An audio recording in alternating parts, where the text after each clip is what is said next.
নমস্কার বন্ধুরা, আমার আজকের অনুগল্প রবিবার, লেখিকা আশরাফি খাতুন। তাহলে শুরু করি। মা বলেছিল, যাসনি কেন? সময় পাইনি মা। কেন রে? আগে যে প্রতি রবিবার আমার কাছে যেতিস, বেশ কিছুদিন যাচ্ছিস না। রাগ করেছিস কেন? অভিমানাহত মেয়ে বলে, তুমি যে সেদিন বললে বিয়ে দিয়ে দিয়েছি, আবার কি? প্রতি রবিবার কেন তুই জ্বালাতে আসিস?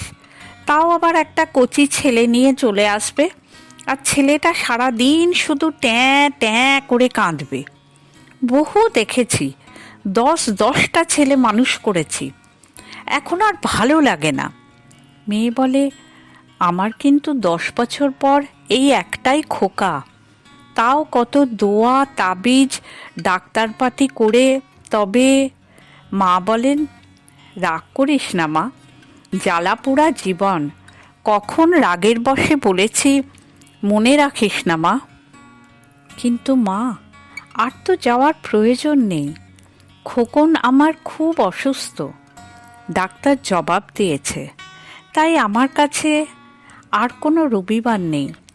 সব রবিবারই এক হয়ে যন্ত্রণার গভীরে হারিয়ে গেছে মা।